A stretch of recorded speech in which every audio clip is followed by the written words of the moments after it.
ये बेचारा अकेला घूम रहा था मेयर कराची, इसके साथ तो इसकी जमात ने गेम कर दिया। तो 45-50 दुकानें जो ऊपर बनाई गई हैं, तो मुझे तो फिर ये लग रहा है कि गुल प्लाजा के जो शॉपकीपर्स थे वो DGSBCA बनकर वहां पे शॉप चला रहे थे।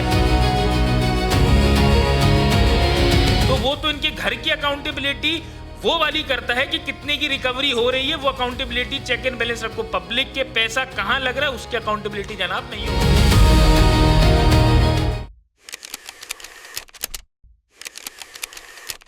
मुतालबा लेकर अदालत बैरिस्टर हसन खान गए हैं और अब इनका क्या प्लान है और इन्होंने ये दरख्वास्त क्यों लगाई है और ये क्यों चाहते हैं कि इन अफसरान को सानिया गुल प्लाजा के बाद हटाया जाए, मैं इन्हीं से जान लेता हूँ। बहुत शुक्रिया टाइम देने के लिए। बताइएगा ज़रा मेरे व्यूअर्स को क्यों अदालत गए। अली भाई, अदालत के अलावा हमारे पास रास्ता क्या है? यहाँ पर इंतज़ामी मामला फेल है। चंद लोगों ने अपनी कंपनी बनाया हुआ है कराची को। आप बताएं ना, कमिश्नर कराची का क्या काम है? कमिश्नर कराची बता दें। कमिश्नर कराची, डिप्टी कमिश्नर, ये लोग डिस्ट्रिक्ट्स और कराची या जो भी इनकी जो डोमेन होती है उसके हेड होते हैं। हेड का काम रेवेन्यू से लेके, वेलफेयर से लेके, पब्लिक सेफ्टी से लेके तमाम चीज़ें, कोई डेंजरस बिल्डिंग्स हो, हैजर्ड्स कंप्लेंट्स हो, वो सब एंटरटेन करना इनकी जिम्मेदारी है। लेकिन ये माजरत के साथ ये अपने ठंडे कमरों के अंदर से बाहर अपनी गाड़ियों से, इनको कौन सा प्रोटोकॉल दिया है? क्यों ये फॉर्च्यूनर्स लेके घूमते हैं? क्यों दो पुलिस की मोबाइलें लेके घूमते हैं? अवामी नुमाइंदे हैं? ये कोई पब्लिक फिगर है? ये लोग एक नाकाम फिगर हैं। ये अवाम के कहते हैं पब्लिक सर्वेंट है। ये कौन से पब्लिक सर्वेंट नहीं, माजरत के साथ सिर्फ सूबा सिंध में ऑफिसर का लफ्ज यूज होता है। पूरी दुनिया में पब्लिक सर्वेंट कहा जाता है। ये कहते हैं हम सरकारी अफसर हैं और अब तो नया लकब मिल गया इनको, सरकारी बाबू। मैं ये भी चाहूँगा बैरिस्टर हसन ये भी बताएं ना कि सिंध बिल्डिंग कंट्रोल अथॉरिटी ने तो कह दिया है कि जनाब हमसे नक्शा जो है वो पास कराया गया था, मगर लगाया कुछ और है, बनाया कुछ और है, मजीद दुकानें जो हैं वो निकाल ली हैं। तो ये अंधे थे? DGSBCA इस्तीफा दे देते। डायरेक्टर SBCA जो डिस्ट्रिक्ट साउथ का था, एक बड़ा नामी ग्रामी आदमी, मैं नाम लेना भी पसंद नहीं करूंगा, वक्त आने पे लूंगा, वो उसकी जो थी वो आशीर्वाद उसको किसका हासिल था नहीं पता। बिल्डिंग इंस्पेक्टर जिसका काम इंस्पेक्शन होता है, बिल्डिंग बनने से पहले भी, बिल्डिंग बनने के बाद भी, वो अंधा था या वो जाहिल था या वो नाकारा था, ये नाअहली इन्होंने आज साबित कर दी है। अभी SBCA का बयान सुन रहा हूँ, SBCA बयान दे रही है कि वहां पर 1000 कुछ दुकानों की जगह थी, जबकि 47 या 50 दुकानें ऊपर बनाई गई हैं। तो 45-50 दुकानें जो ऊपर बनाई गई हैं, तो मुझे तो फिर ये लग रहा है कि गुल प्लाजा के जो शॉपकीपर्स थे वो DGSBCA बनकर वहां पे शॉप चला रहे थे और ये रियासती जो मशीनरी है, सूबाई जो मशीनरी है, वो लेकर वहां पर जाके नोटिस नहीं कर सकते थे। यहाँ पर अभी 120 गज का कोई पोर्शन भी बन रहा हो ना, वहां पर भी सूंघते हुए DGSBCA के नुमाइंदेगान आ जाते हैं प्लेन का नोटिस लगाने, जबकि प्लेन डल भी चुकी हो। यहाँ पर इनको ख्याल नहीं है। और क्या ये पहला वाक़या है? 2016, 2022 ऑनवर्ड चल रहा है। 2016 में गुल प्लाजा, मजीद भी इस तरह की इमारतें मौजूद हैं कराची के अंदर सैकड़ों कमर्शियल बिल्डिंग्स हैं और मैं तो नाम तक गिनवा सकता हूं, लेकिन जाहिर सी बात है शॉर्ट प्रोग्राम के अंदर नाम मैं वक्त आने पे गिनाऊंगा कि कितने नाम, कितनी बिल्डिंग्स के अंदर कितने सालों में कौन कौन सी। KMC को पार्टी बिल्कुल बनाया गया है, लेकिन बस अली भाई आपने भी क्या टॉपिक छेड़ दिया।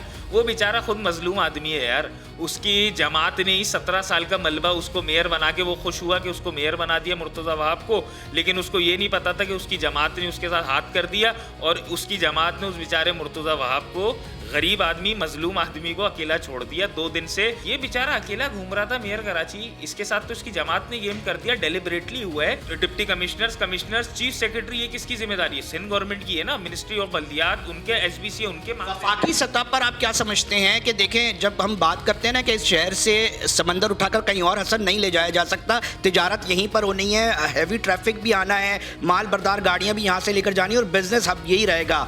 तो इसके अंदर एक सवाल पैदा होता है कि फिर ये जो मामला आता है ना कि जब ये बात की जा रही होती है कि जी वफाकी हुकूमत को भी कुछ ना कुछ इसके अंदर अपना इंटरवीन करना चाहिए, तो जनाब पैसे कलेक्शन के अंदर तो वफाकी हुकूमत नज़र आती है, बट जब बात की जाती है कि जी अब कुछ देना भी है तो वो कहते हैं 18वीं आईनी तरमीम में सूबे से मांगो।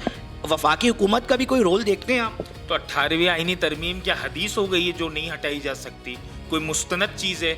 जब जरदारी साहब खुद बैठ के कहते हैं कि ये जो एग्रीमेंट है ये कोई हदीस या कोई आयत नहीं होते कि जो बदल नहीं सकते, तो 18वीं तरमीम रोल बैक नहीं हो सकती। लेकिन मेरा मुतालबा ये है कि अगर 18वीं तरमीम आपको रोक रही है तो आईन में आर्टिकल 149 दिया है ना, 149 के तहत फेडरल अपनी डायरेक्टिव्स दे सकता है। इंटरनल डिस्टर्बेंस, ये आईन कहता है इंटरनल डिस्टर्बेंस हो, कोई अनार्की की सूरत पैदा हो रही तो हो रही है ना भाई, वरना आप फेडरल चैम्बर ऑफ कॉमर्स के अकाउंट के अंदर एक कोलैबोरेशन जैसे पब्लिक प्राइवेट पार्टनरशिप का ड्रामा लगाया हुआ सिंध गवर्नमेंट ने। वफाक एक पार्टनरशिप इनके साथ करे जो इनके अकाउंट में पैसे दें और मॉनिटरिंग करें। नैब मॉनिटरिंग नहीं करे, उनके नुमाइंदगान सब जगह के हों, लेकिन कराची क्राइसिस कमीशन बनाकर सबसे पहले तो इन तमाम चीज़ों की आपको अकाउंटेबिलिटी करनी पड़ेगी। 149 के तहत वफाक के कंट्रोल में कराची को लेना होगा और कराची का जो बजट है जो वफाक से देते हैं एनएफसी, जो एनएफसी मिलता है और पीएफसी नहीं होता, वो एनएफसी अब डायरेक्ट कोई ऐसी 28वीं तरमीम आ रही है ना उसमें निकालें आप और डायरेक्ट इस तरीके से लाएं कि जैसे मुशर्रफ साहब के टाइम पे केएमसी के अकाउंट में डायरेक्ट पैसे आते थे। तो मैं केएमसी की तो बात नहीं करूंगा, लेकिन आप फेडरल चैम्बर ऑफ कॉमर्स और दीगर स्टेक होल्डर, भाई स्टेक होल्डर सिर्फ हुकूमत नहीं होती, स्टेक होल्डर सिर्फ सियासी जमात नहीं होती। इस मुल्क का 70% जो रेवेन्यू है, जो आपके ताजिर दे रहे हैं, जो आपकी बिजनेस कम्युनिटी दे रही है, वो होती है। इसके साथ साथ मैंने आईनी दरख्वास्त में ये मुतालबा किया है, इस्तदा ली है कि इसके ऊपर JIT कॉन्स्टिट्यूट करें। आपको मालूम है, आवाम को मालूम है कि प्रेस कॉन्फ्रेंस करके बिजनेस कम्युनिटी ने कहा था हमें भत्ते की पर्चियां आ रही हैं। तो कराची ऑपरेशन तो माशाल्लाह सक्सेसफुल हुआ, सिंध गवर्नमेंट चले अपने माथे पे उसका झूमर सजाती है।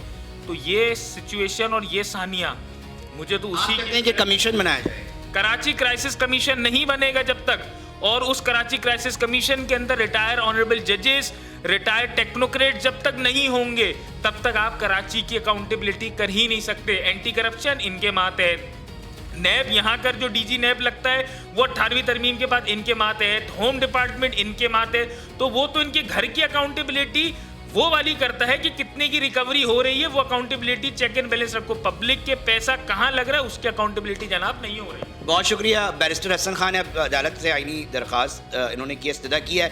देखना यह है कि क्या नताइज मिलते हैं, और साथ साथ जो बैरिस्टर हसन खान फरमा रहे हैं उस हवाले से भी हम चाहेंगे जो हमारे देखने वाले हैं वो अपनी राय का इजहार जो है वो कर दें। नाज़रीन, बहरहाल जो सानिया गुल प्लाजा है वो इंतहाई दर्दनाक है। जिस तरह लाशें झुलसी हुई निकाली जा रही हैं, एक के बाद एक जो लवाहिकीन है वो मुंतज़िर हैं अपने प्यारों की लाशों को शनाख्त करने के लिए, मगर नहीं हो पा रही। तो ये परेशानियाँ हैं जिसका जो है वो सामना करना पड़ रहा है। नाज़रीन, हमें अपनी राय से लाजमी आगाह करें। बहुत शुक्रिया।